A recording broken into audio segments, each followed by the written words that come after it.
हम आपको कैलेंडर जो चैप्टर है वो पढ़ाने जा रहे हैं।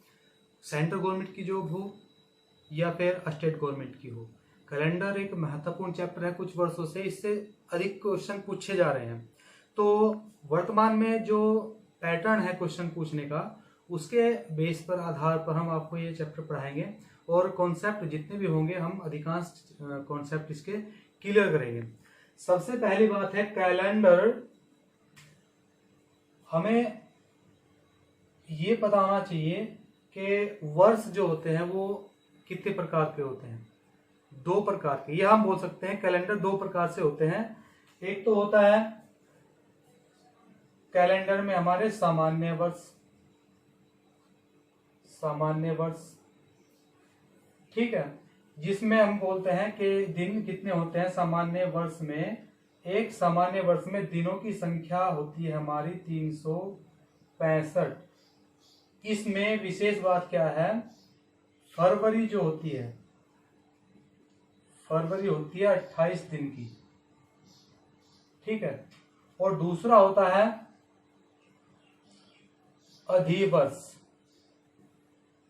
अधिवर्ष, जिसे हम लीप वर्ष भी कहते हैं, लीप वर्ष, ठीक है। हिंदी में लीप वर्ष को अधिवर्ष बोलते हैं। इसमें जो दिन की संख्या होती है 366 होती है और इसमें जो फरवरी होगी वो फरवरी जो होगी 29 दिन की होगी। आपको ये याद रखना है। पहला जो कॉन्सेप्ट है, कैलेंडर में 2 वर्ष होते हैं, सामान्य वर्ष और अधिवर्ष, जिसे हम लीप वर्ष बोलते हैं। तो यहाँ पर बात आती है, सामान्य वर्ष में दिनों की संख्या 360 होती है और फरवरी 28 दिन की होती है। वहीं अधिवर्ष में, जिसे हम लीप वर्ष बोलते हैं, दिन कितने होते हैं 366 और फरवरी होती है इसमें 29 दिन की। यानी कि जो 66वां दिन आया है वो फरवरी का जो है वो 29वां दिन होता है। ये ध्यान रखना। अब यहां से पहला जो इस कॉन्सेप्ट में हम क्लियर करते हैं आपको कि जो लीप वर्ष होता है, लीप वर्ष कैसे ज्ञात करें कि लीप वर्ष है या नहीं है, कोई वर्ष जो है वो लीप वर्ष है या नहीं है। लिखिए, यदि किसी वर्ष के अंतिम दो अंक 4 से पूर्णतः विभाजित हो जाते हैं तो वह सन या वर्ष लीप वर्ष होगा। एग्जाम्पल 2016, ये हमें क्वेश्चन पूछता है एग्जामिनर के क्या 2016 लीप वर्ष है या नहीं है, हमें पता करना है। या ऐसा पूछ सकता है, 4 ऑप्शन देगा वो, 2017, 2019, 2021, इन चारों ऑप्शन में से बताइए लीप वर्ष कौन सा है। तो हम क्या करेंगे, अभी मैंने आपको बताया कि वर्ष के अंतिम 2 अंक यदि 4 से पूर्णतः विभाजित हों तो वह सन या वर्ष लीप वर्ष होगा। देखिए, अंतिम 2 अंक ये 16 है, तो 4 चौक 16, तो इस करके 2016 जो हमारा लीप वर्ष होगा। ये 4 से 17 नहीं कटता पूरा, 19 भी नहीं कटता और 21 भी नहीं कटता, तो इस करके 2016 हमारा लीप वर्ष होगा। एक बात इसमें, इसी में दूसरी बात आती है, यदि शताब्दी वर्ष हो, पहला एग्जाम्पल था ये, इसी कॉन्सेप्ट में दूसरा एग्जाम्पल आप लिखिए। प्रश्न पूछता है एग्जामिनर, निम्न में से बताइए कौन सा लीप वर्ष है। देखिए,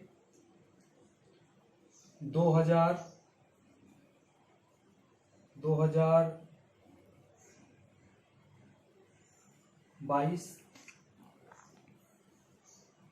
या हम बोल सकते हैं 2100, 2200 और 2300, ये एक शताब्दी वर्ष है चारों। पूछता है कि इनमें से बताइए कौन सा लीप वर्ष है। तो यहाँ विशेष ध्यान रखने की बात है कि यहां बाद के 2 अंक हम 4 से नहीं काटेंगे। शताब्दी वर्ष अगर होगा, शताब्दी वर्ष को पता करने के लिए लीप वर्ष है या नहीं है, तो हम पूरे शताब्दी वर्ष को 400 से भाग देंगे, ना कि 4 से। ठीक है, पूरे शताब्दी वर्ष को 400 से भाग देकर देखते हैं। तो 4 पंजे 20, तो इसका मतलब है सन 2000 जो है लीप वर्ष है। लेकिन ये जो है 400 से पूरा पूरा नहीं कटता, तो लीप वर्ष 21 तो नहीं होगा। 2200, 22 4 से नहीं कटता, तो लीप वर्ष ये भी नहीं होगा। 400 से ये भी नहीं कटता, तो इसका मतलब ये भी लीप वर्ष नहीं होगा। तो बात निकल कर सामने आई है। यदि पूछता है शताब्दी वर्ष, तो शताब्दी वर्ष को 400 से भाग देंगे, पूरा पूरा यदि कट जाता है तो लीप वर्ष होगा। शताब्दी के अतिरिक्त अन्य वर्षों के लिए मैं बताऊं, यदि बाद के 2 अंक 4 से पूर्णतः विभाजित हो जाते हैं तो वह सन लीप वर्ष होगा। चलिए देखिए, पहला कॉन्सेप्ट यहां पर क्लियर होगा। मैंने आपको बताया यदि किसी सन के अंतिम 2 अंक 4 से पूर्णतः कटते हों तो वह वर्ष लीप वर्ष होगा। यदि 4 से नहीं कटते तो वह वर्ष सामान्य वर्ष होगा। यदि शताब्दी वर्ष है तो उसको 400 से विभाजित करके देखें, 400 से पूरा पूरा कट जाता है तो वह वर्ष शताब्दी वर्ष जो होगा वो लीप वर्ष होगा, नहीं तो वह सामान्य वर्ष होगा। पहला कॉन्सेप्ट। अब देखिए दूसरा कॉन्सेप्ट। दूसरे कॉन्सेप्ट में विषम दिन, विषम दिनों की संख्या एग्जामिनर पूछता है। यहां पर 2 परिभाषाएं मैं बताऊंगा आपको। जो दिन सप्ताह पूर्ण न करे, एक बात, या हम बोल सकते हैं जो दिन 7 से भाज्य करने के बाद शेषफल बचता हो, शेषफल की संख्या ही विषम दिन होती है। ठीक है, चल उदाहरण देख लीजिए। हमें पता है सप्ताह में 7 दिन होते हैं। भारत में जो है कैलेंडर है, सप्ताह में 7 दिन होते हैं। इसलिए हम कह सकते हैं कि जैसे 100 दिन है, एग्जामिनर आपसे क्वेश्चन पूछता है कि 100 दिनों में विषम दिनों की संख्या बताइए या सप्ताह की संख्या बताइए। तो क्या करेंगे, सप्ताह में 7 दिन होते हैं, तो 100 को आप 7 से भाजित कीजिए। 7 चौका 28, तो कितना शेष बचता है इसमें? 2 शेष बचता है। तो आप बताएंगे विषम दिनों की संख्या हमारी जो होगी वह 2 होगी और ये 14 सप्ताह होंगे। इस प्रकार से एग्जामिनर यदि पूछता है कि 100 दिनों में बताइए कितने सप्ताह होंगे, तो इस प्रकार 7 से भाग करके देख लीजिए आप, 100 दिनों में 14 सप्ताह होंगे। यदि पूछता है विषम दिन कितने होंगे, 2। ठीक है, हम कह सकते हैं कि जो दिन सप्ताह पूरा ना करते हो, यानी कि 7 दिनों से कम हो, सप्ताह पूरा ना करते हो, तो वह विषम दिन होंगे। ठीक है, अब यहां पर एक बात निकल कर आती है कि जो सामान्य वर्ष होता है, सामान्य वर्ष में 365 दिन होते हैं। तो सामान्य, ये क्वेश्चन आ सकता है कि सामान्य वर्ष में विषम दिनों की संख्या बताइए।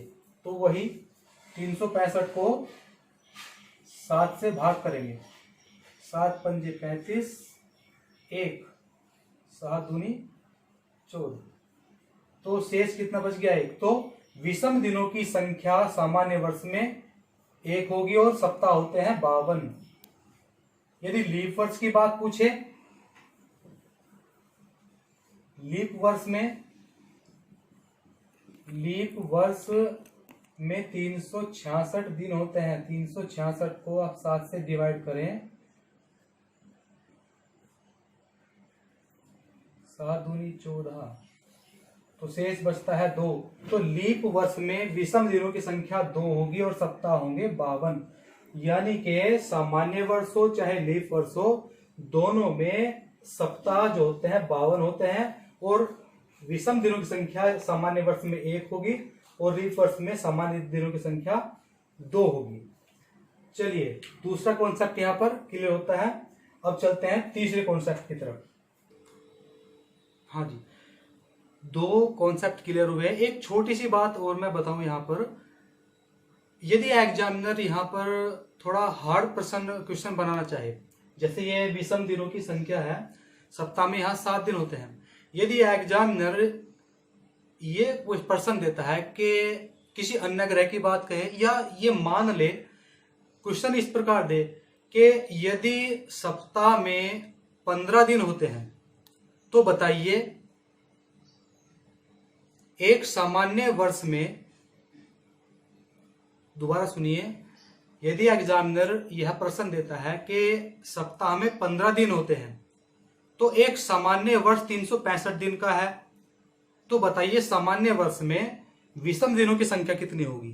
तो आपको यहां ध्यान रखना है, जो सप्ताह होता है, सप्ताह में दिनों की संख्या कितनी होती है, 7 होती है, लेकिन यहाँ एग्जामिनर इस प्रश्न को, यानी कि ये अपनी तरफ से दे रहा है, वो सप्ताह में 15 दिन बोल रहा है। ठीक है, तो सप्ताह में कितने दिन होते हैं उस हिसाब से आपको विषम दिनों की संख्या निकालनी है। उसने पूछा 365 दिनों में विषम दिनों की संख्या कितनी होगी यदि सप्ताह 15 दिनों का हो, तो आपको 15 से ही भाग देनी होगी, ना कि 7 से। यानी कि सप्ताह जितने दिनों का होगा विषम दिन निकालने के लिए उसी से भाग देंगे। 15 दूनी 30, 15 चौका 60, तो यहां पर जो शेष बचा है 5 बचा है, तो विषम दिनों की संख्या 5 होगी। ठीक है, यह कॉन्सेप्ट आपका क्लियर हो गया। अब आप देखिए कॉन्सेप्ट नंबर 3 में देखिए आप, यदि 1 जनवरी को कोई दिन देता है, कोई भी दिन है, किसी भी वर्ष की, सामान्य वर्ष की बात हो रही है, सामान्य वर्ष में बोलता है 1 जनवरी को यदि रविवार है, मान लेते हैं रविवार है, तो उसी वर्ष 31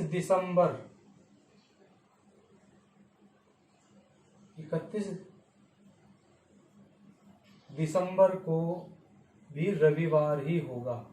आपको ये ध्यान रखना है, सामान्य वर्ष, ये कंडीशन आपकी सामान्य वर्ष के लिए, जो दिन वर्ष का पहला दिन होगा वही दिन वर्ष का अंतिम दिन होगा। यानी कि 1 जनवरी को जो दिन होगा वही दिन 31 दिसंबर का होगा। ये कंडीशन है सामान्य वर्ष के लिए।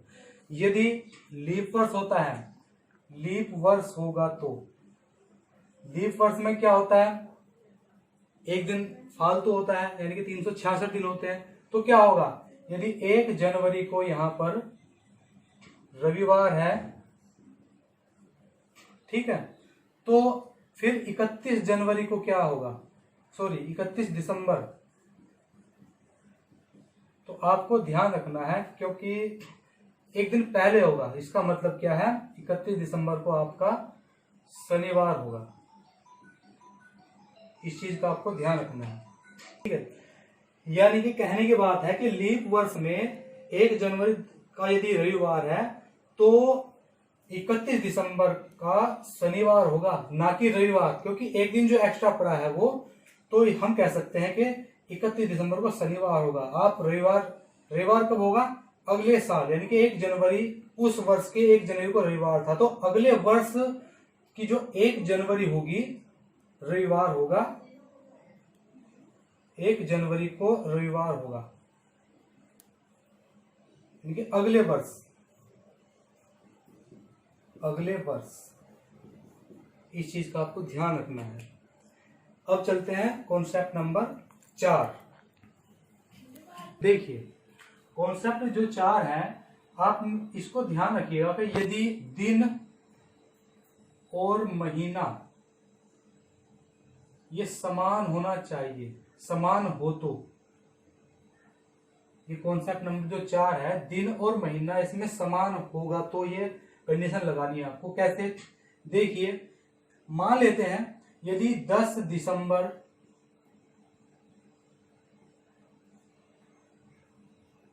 2022 2 को रविवार है, तो 10 दिसंबर 2003 को कौन सा दिन होगा।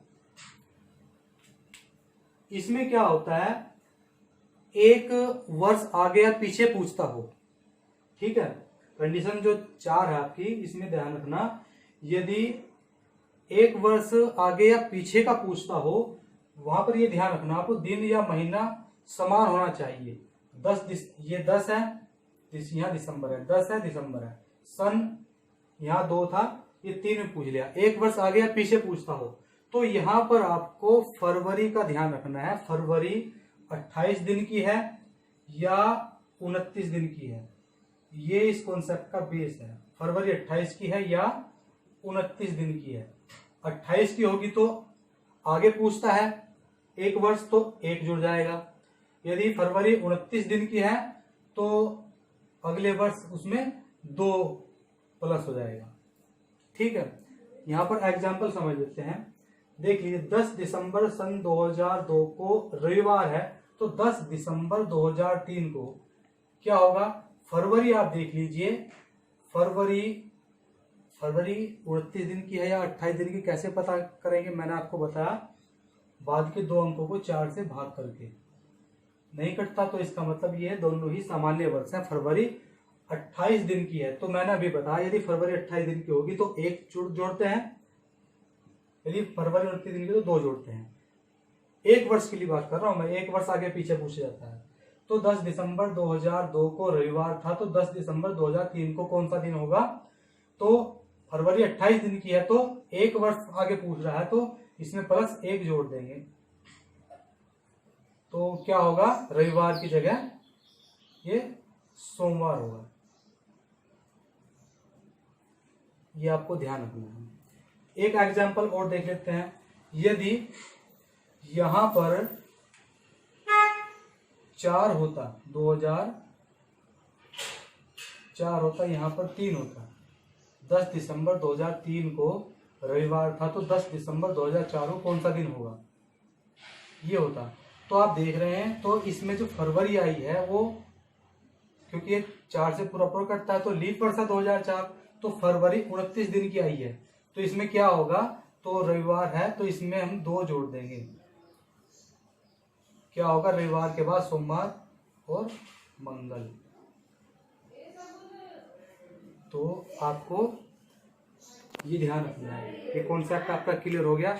नेक्स्ट देखिए ट्रिक जो है आपकी, कॉन्सेप्ट नंबर 5 आप डालिए।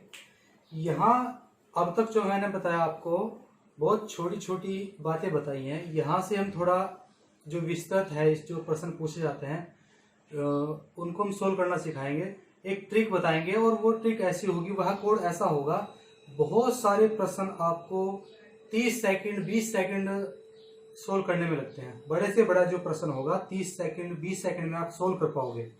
ये जो तरीका है कोड पर आधारित होगा। यदि आपके यह कोड याद नहीं होगा तो जो ये कॉन्सेप्ट है आप नहीं कर पाओगे, प्रश्न नहीं कर पाओगे। ये कोड आपके याद होना चाहिए।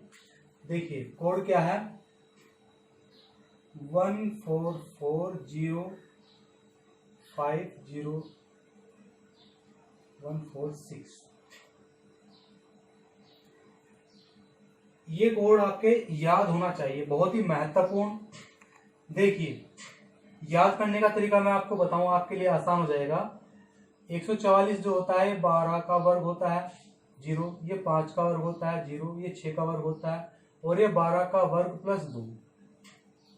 साल में 12 महीने होते हैं, तो 12 से शुरू हो रहा है, 12 पर ये खत्म हो रहा है। कैसे याद हो, 144 0 25 0 36 146 कोड आपके याद होना चाहिए। सामान्य वर्ष के लिए यह कोड होगा, सामान्य वर्ष के लिए। और लीप वर्ष के लिए कोड क्या होगा, अंतर केवल इतना होगा, शुरू के जो 14 2 अंक हैं इसकी जगह ये 0 3 हो जाएगा, बस इतना याद रखना है, ठीक है। और एक बात और मैं बताऊं आपको, जनवरी, ये जो कोड है, जनवरी का कोड 1 होगा, फरवरी का कोड, ये फरवरी का है, मार्च, अप्रैल, मई, जून, जुलाई, अगस्त, सितंबर, अक्टूबर, नवंबर और दिसंबर। आप ये याद रखिएगा कि 12 अंक हैं, 12 महीनों के कोड है ये। इस चीज देखिए, तो ये आपको याद रखना है। और बहुत सारी छोटी छोटी कॉमन बातें हैं, उनको बताने से पहले मैं आपको थोड़ा बताऊं। आपको उत्सुकता रहती है कि ये ट्रिक है, अलग अलग किताबों में अलग अलग ट्रिक होगी, लेकिन यहाँ से अगर आप इस ट्रिक को याद करते हो तो बहुत सारे प्रश्न आपको बहुत जल्दी सोल्व करने को मिलेंगे। देखिए, आप एग्जाम्पल ये पूछता है कि 26 जनवरी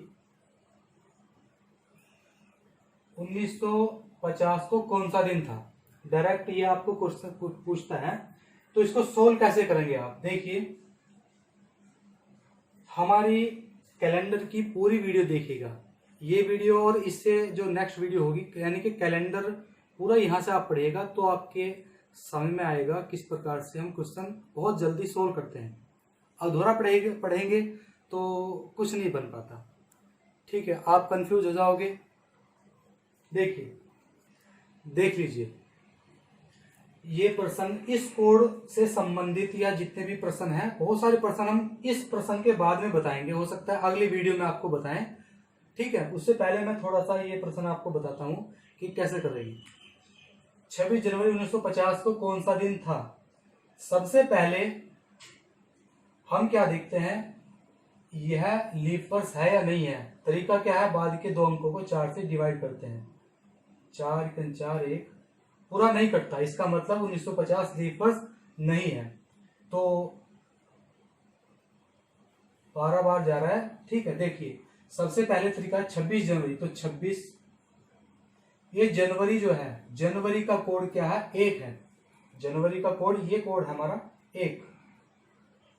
उसके बाद 1950 में बाद के दो अंक ये लिख लेंगे।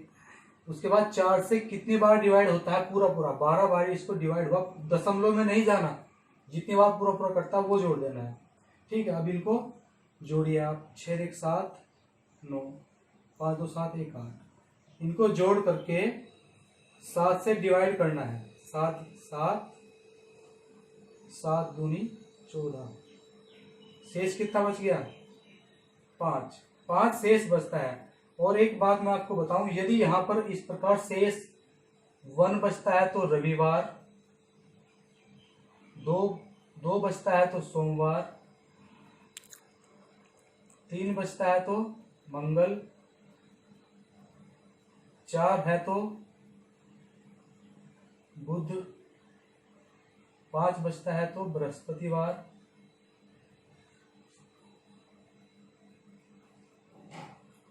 और 6 है तो शुक्रवार।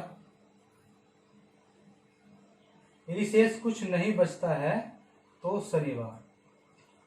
आप ये ध्यान रखिएगा, बहुत से स्टूडेंट बोलते हैं कि सर आपका ये तरीका अलग है। तरीका अलग हो, लेकिन यहाँ से अगर आप पढ़ोगे तो कोई गलती नहीं करोगे।